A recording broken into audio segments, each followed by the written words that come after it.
Bonjour à tous et bienvenue sur la chaîne Objeco, c'est Johan. Aujourd'hui je vais vous présenter la toute nouvelle montre Xiaomi Amazfit Stratos. Elle va donc succéder à la montre Amazfit Pace que j'avais eu l'occasion de tester l'an dernier.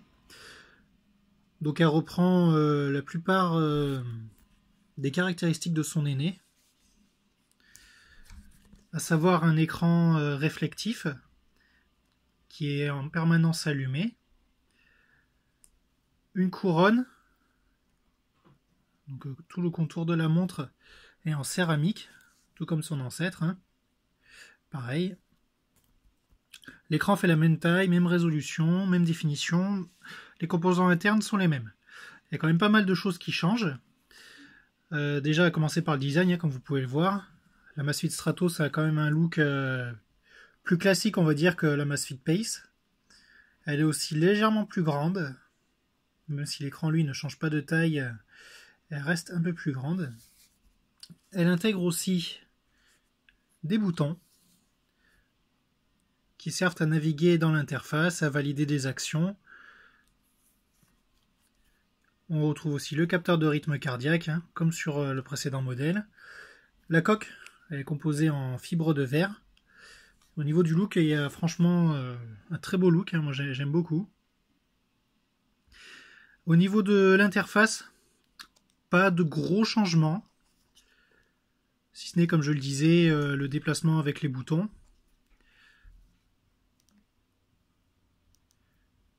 On a aussi quelques petites modifications au niveau de l'interface. Par exemple, les sports se retrouvent du côté gauche du cadran, un peu comme ce qu'on a chez Samsung. Du côté droit, c'est plutôt les fonctions utilitaires comme la météo ou autres. Donc, joli design, jolie montre, le tout à moins de 150 €. Elle intègre aussi un GPS d'ailleurs, ça c'est une bonne chose. Après, niveau précision, j'avoue que je reste quand même un petit peu sur ma faim. Tout comme le Amazfit Pace, au niveau précision, notamment suivi du sommeil, c'est bien, mais pas toujours. Quand même pas mal d'imprécisions. Au niveau du rythme cardiaque aussi, il n'est pas rare que des fois, lors d'une activité, la montre ait du mal à suivre. Le rythme cardiaque va monter en flèche d'un coup alors qu'on est en train de marcher, ou au contraire, on est en train de courir. Et le rythme cardiaque qui nous indique qu'on est à 50 pulsations. Donc il y a encore des petits bugs de ce côté. C'est pas génial. Plus gros inconvénient, c'est surtout l'interface qui est entièrement en anglais. Comme vous pouvez voir, l'intégralité de l'interface est en anglais pour l'instant et c'est pas sûr que un jour elle arrive en français. C'est bien le problème. Tout comme la Pace d'ailleurs, la Amazfit Pace avait exactement le même problème. C'était cette interface en anglais. Donc c'est vraiment quelque chose à prendre en compte. Niveau autonomie aussi, j'ai été déçu. Alors pour ma part, en général, la montre elle tient 3 jours au lieu de 5 environ sur la Pace. Est-ce que c'est dû au flash que j'ai dû effectuer pour pouvoir passer la montre en anglais, parce que j'avais reçu un modèle chinois à la base? Je sais pas trop. Je sais que quand j'enclenche le minuteur, la batterie tombe d'un coup et je me retrouve en fin de batterie en une demi-journée. Donc je pense qu'il y a quand même quelques petits bugs encore à régler. Malgré ça, il n'y a pas que des défauts sur cette montre parce qu'elle reste quand même très sympathique. Déjà, le changement de design, je trouve qu'il est bienvenu. J'aimais bien le design de la Pace, je trouvais qu'il changeait. Mais c'est vrai qu'il était quand même assez flashy. Là, on retrouve quelque chose de plus sobre, on va dire, peut-être plus sportif aussi. On a aussi plus d'activité, parce que cette montre maintenant, elle est capable de suivre la natation. Elle peut aussi indiquer le VO2 max.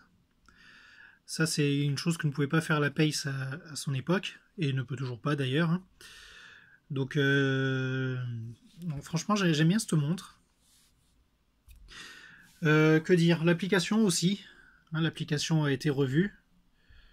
Bon, pareil, l'application elle aussi entièrement en anglais. Mais elle est assez sympathique.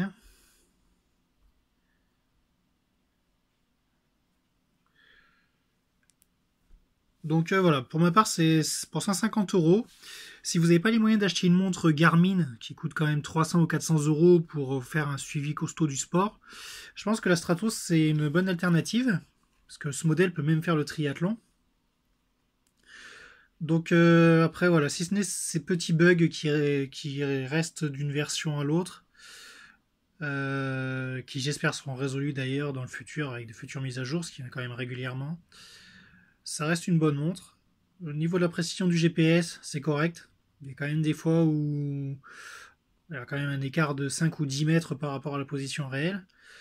Ah, voilà, toujours pareil pour 150 € en import. Ça reste quand même une montre qui est vraiment bien équipée, bien dotée, et on trouvera difficilement mieux. Si vous restez sur les montres genre Samsung ou Garmin, il faudra doubler la somme demandée pour avoir des résultats peut-être un petit peu plus pertinents, mais pas forcément. Voilà, donc sur ce, je vous invite à consulter le test complet. N'hésitez pas à laisser vos commentaires, vos questions, je me ferai un plaisir d'y répondre.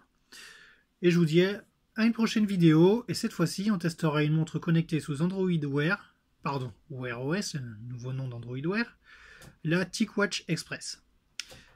Allez, à la prochaine, ciao!